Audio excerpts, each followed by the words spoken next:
The ground cracked beneath Elara's body as she slammed into it, the impact driving the air from her lungs in a strangled gasp. Pain exploded behind her eyes, sharp and blinding, as the world spun and dissolved into black. Cold followed.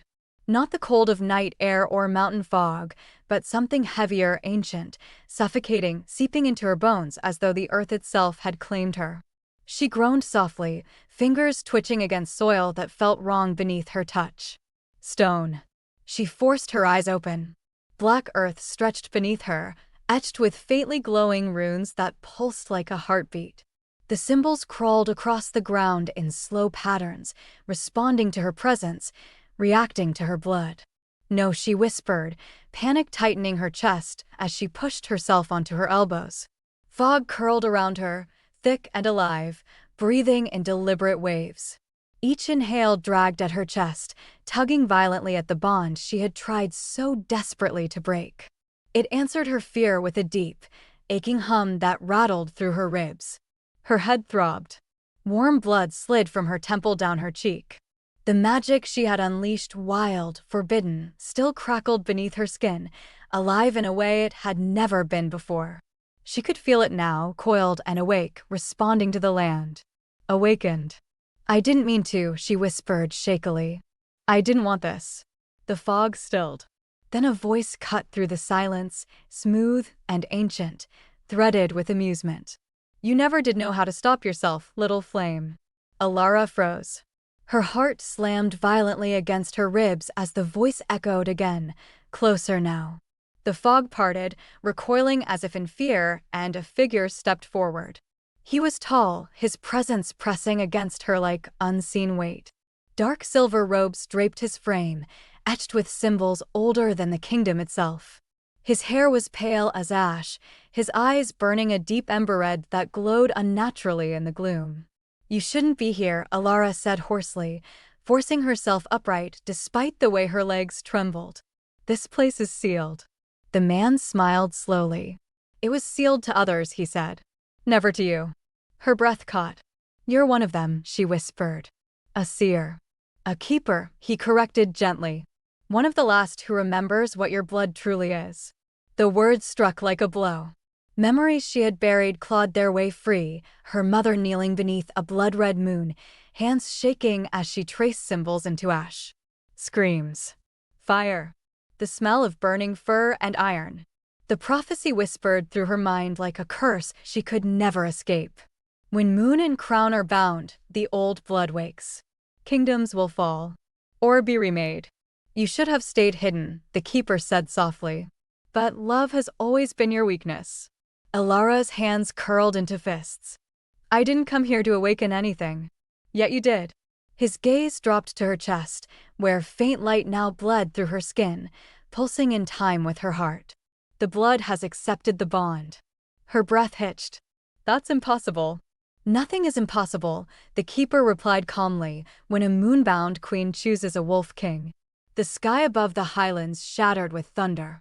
Far above, Kaelthar staggered as power ripped through him like fire. He slammed his hand against a stone outcrop, teeth clenched as silver light flared across his skin. Not hers alone. Something else had joined the bond. "Elara," he growled, fear slicing through his fury. "What did you do?" The guards surrounding him stared in stunned silence as his markings blazed brighter than they ever had before, ancient sigils responding to something far older than royal blood. The land itself trembled beneath his feet.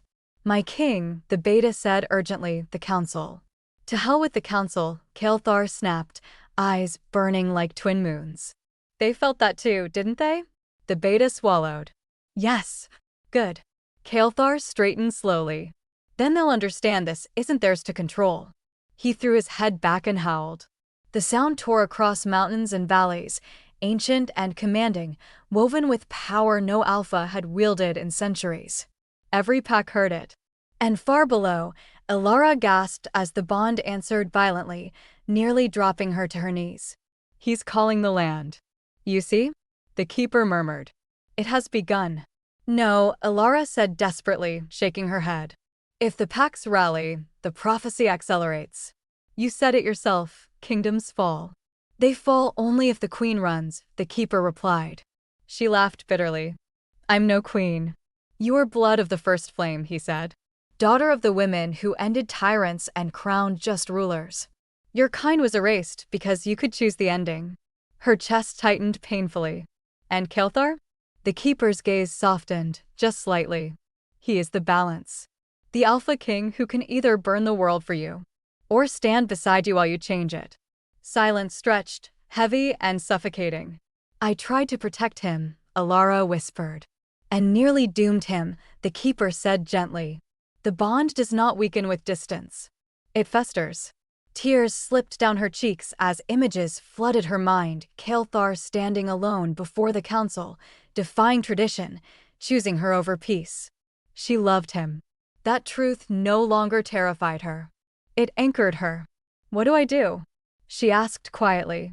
The keeper stepped aside, revealing a stone path spiraling deeper into the hollow. At its end stood an altar cracked with age, its surface stained dark with old sacrifices. You face what you are, he said. Or it will decide for you. Elara took a trembling step forward. Above, the fog thinned.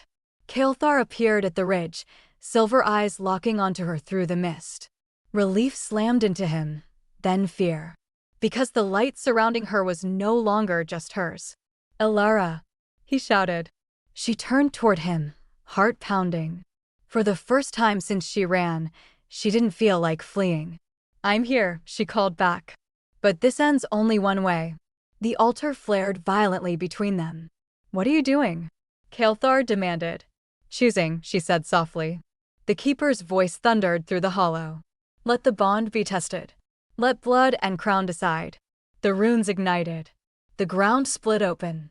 And the prophecy, long silent, finally spoke. The ground screamed as it split.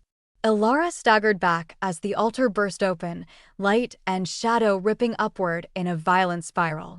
The air turned sharp, metallic, thick with the scent of blood and moonfire.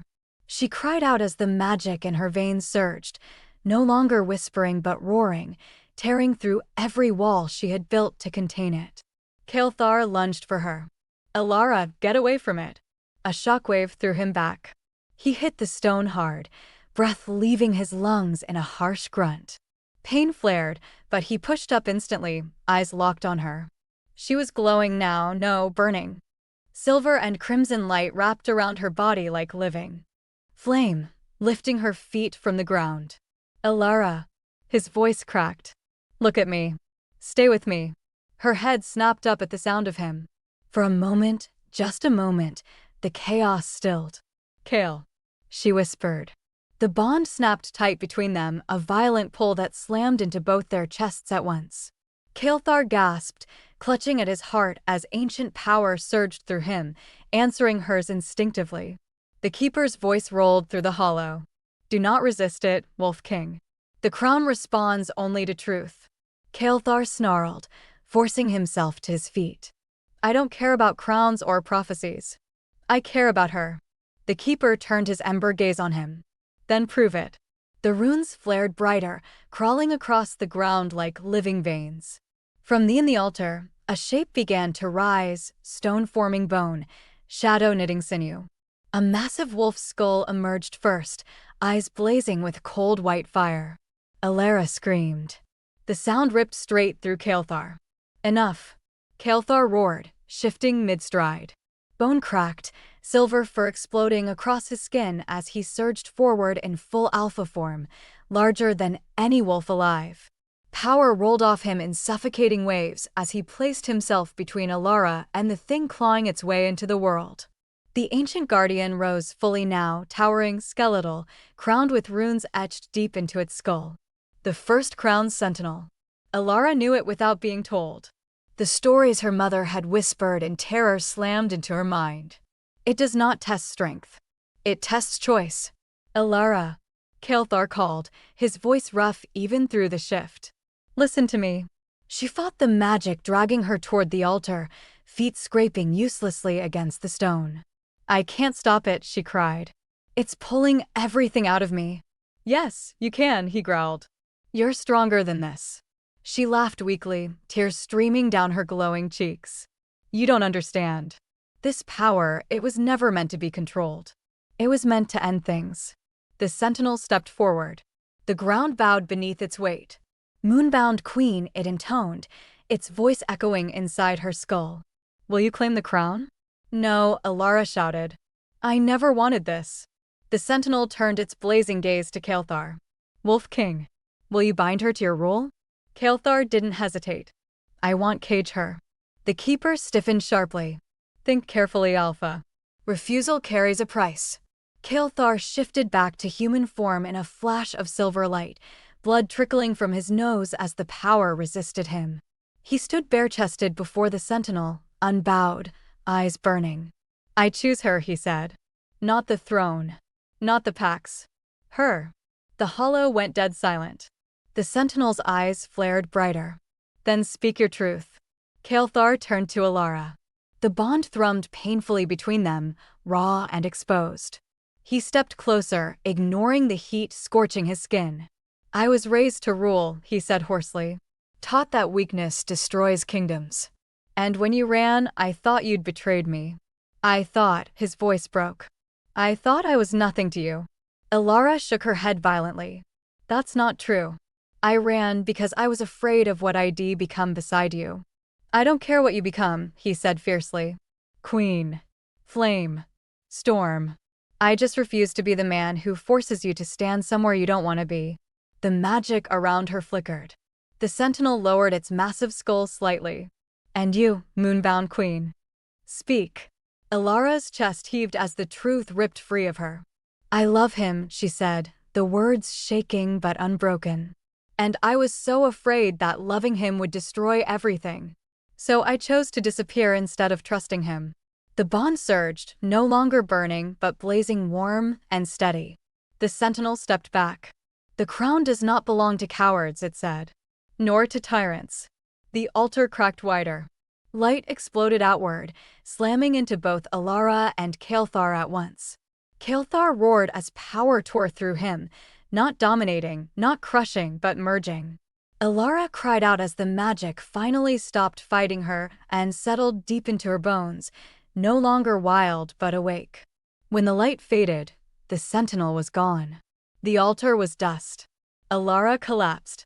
Kaelthar caught her before she hit the ground, pulling her tight against his chest as if she might vanish again. I've got you, he whispered, voice shaking. I won't let go. She clutched at him, sobbing into his shoulder. I was so scared. I know, he murmured. So was I. The keeper approached slowly, his expression unreadable. You have passed the first trial. Kaelthar lifted his head sharply. First? The keeper nodded. The Pax have felt the awakening. They will come. Some to kneel. Some to kill. Elara stiffened. Then it's already started. Yes, the keeper said. And now the real choice begins. From the distant mountains, howls began to rise, dozens, then hundreds, rolling toward the hollow like a coming storm. Kaelthar met Elara's gaze, silver eyes hard with resolve. Whatever comes, he said quietly, we face it together. Elara tightened her grip on him, the bond between them steady, unbreakable. And for the first time since the prophecy awakened, the land itself seemed to hold its breath.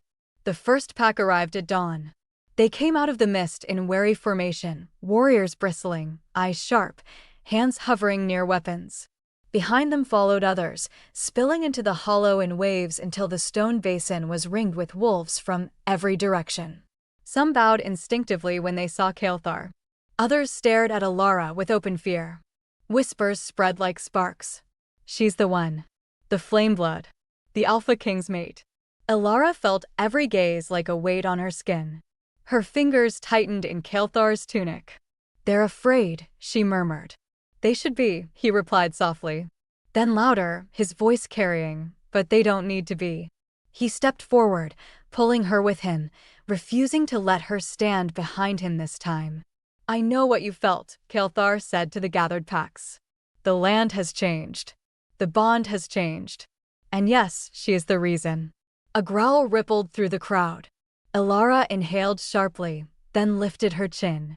Power hummed under her skin, no longer wild, but alive. She let it show not as a threat, but as truth. "I did not come to rule you," she said, her voice steady despite the tremor in her heart.